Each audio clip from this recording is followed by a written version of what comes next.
Uh-huh. Uh-huh. Oh, yeah. Yeah. Oh, I apologize. I don't mean to stare. I'm just looking. I'm trying to figure what among all my treasures would interest you the most. My name is Mendele, the book peddler, and I have here everything a learned man could want in the way of a book. I have here poetry, I have novels, an edition of the commentaries here. It's good till page 187. The rest, oh, listen. So, while wisdom is no substitute for a piece of herring, a house with only fish is not a home. So please, here, browse, turn them over. Here, check the bindings. Some have pictures. So please, there's no obligation to buy. What are you sitting? Oh. Maybe you would enjoy a force spice, huh? A sample, you know, a little table, let's see. No. Fair. Aha. Oh. Shalom Alechmeim. Oh, Shalom Alechmeim wrote such stories. The enchanted tailor, the fiddle, the Yom Kippur scandal. Wonderful stories, wonderful. Where did he get his ideas? Huh? Well, where all great artists get their ideas from the people. They were folk stories. Huh? So here is a folk story. The tale of a Malamed, a teacher that is. The Malamed.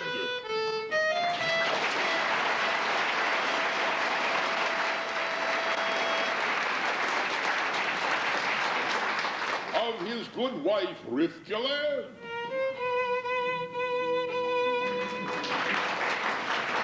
of their great advisor, the Rabbi David, and of their goats.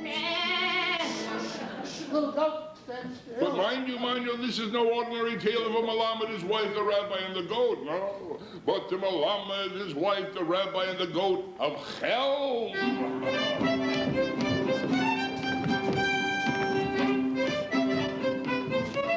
Now, what you may ask me is Chelm, or if you already know it's a famous town in the old country, what is so special about Chelm? I'll tell you. Chelm. Oh, better yet, let this passing angel, who just is in a way responsible, she'll tell you. Here.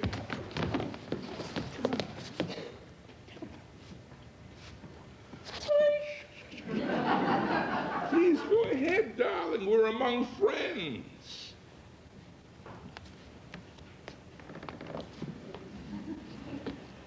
I guess I did it.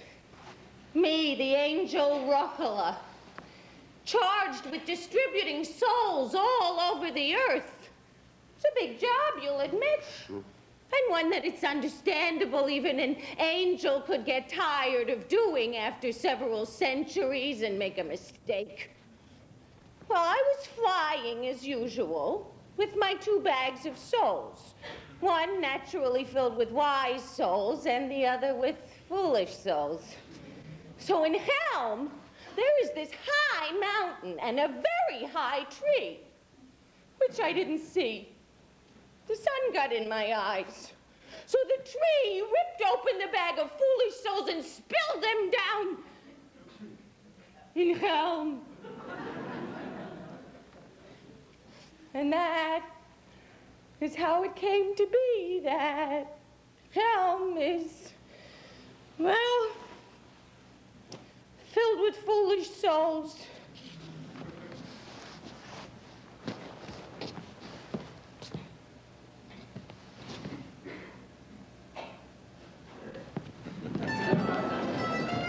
So that's history.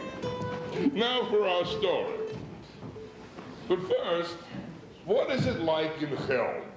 Well, when they wanted to build Helm, there was a forest where they wanted to build their houses and their synagogue, so the trees had to be removed. Well, since Helm was halfway up the side of a mountain, this was no simple matter. Not the way they did it. You see, what they did, they would cut the trees down, then Kenman would carry them down into the valley. That is, until the stranger showed up. The stranger, from Lithuania, of course. He said, so why do you carry them down? What else should we do? Slide them down. Trees slide down a mountain. Of course, brilliant. Thank you. So they got the trees from the valley.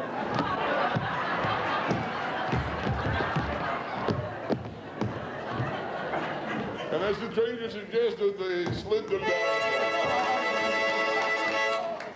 Helm. So I see you understand our setting, eh? Now we'll meet the characters close up. First, the Rabbi David, the wisest man in all Helm, who one day made this startling announcement. Woo-hoo!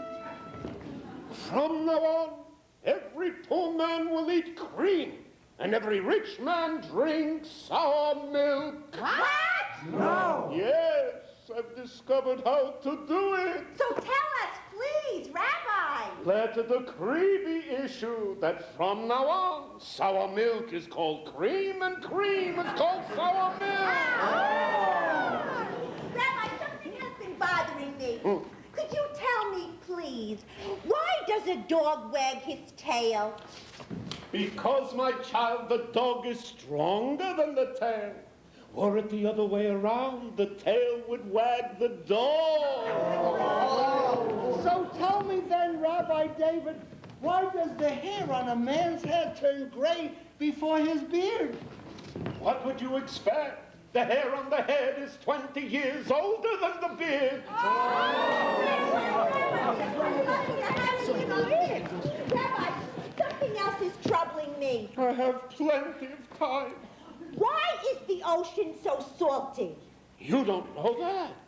Naturally, because of the thousands of herrings who live there. Such is the wisest man in Helm. And now, our Melamed. Rivkala, my darling. Did you say something? Rivkala, I've been thinking. If I were the Tsar, Rivkala, I would be richer than the Tsar. No. How, my fine Melamed? I would do a little teaching on the side.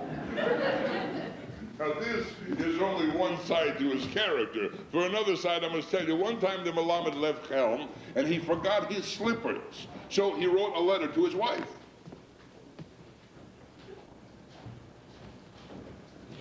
Dearest Rivkala, be sure to send me your slippers. I have put down your slippers because if I wrote my slippers, you would read my slippers and send me your slippers. Therefore, I say plainly your slippers so you will know and send me my slippers. Now, Rivkala herself is someone, a person of definite opinions and ideas, a superior mentality, even for Helm. So one day, she's sitting and she's figuring. Now let's see. 4, 3, 7, 2, 5, 7. 2 times 7 is 11. Pardon me, Rivkala, pardon me. But 2 times 7 is 14. No, you're wrong. 2 times 7 is 11. I'm wrong. Of course. When I married the Melamed, I was a widow. I had 4 children. He, at the time, was a widower. He also had 4 children. Since we are married, we have together 3 children. So, he has 7 children, I have 7 children, and all together we have 11.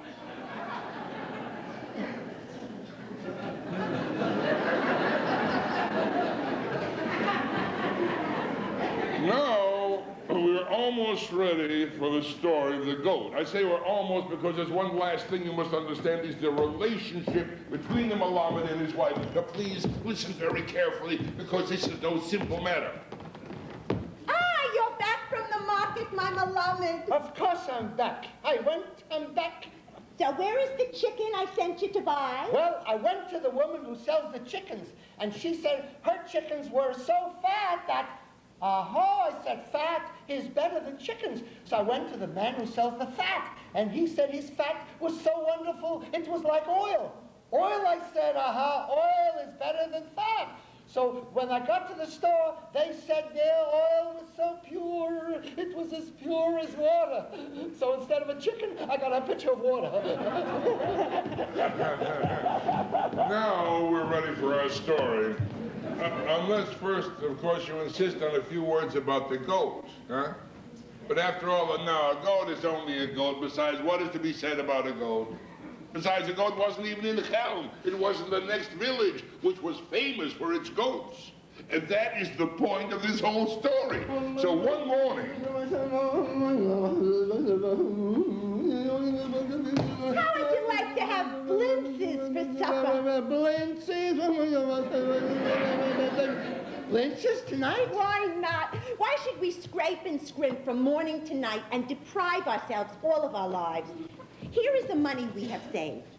Go to the next village, buy us a goat, and we will have blintzes tonight. I'll go this minute. Not so fast. You remember with the chicken? Of course I remember. So this time a goat. Naturally a goat. And please, a female goat. Does milk come from the billy goat? Does a pitcher of water lay eggs?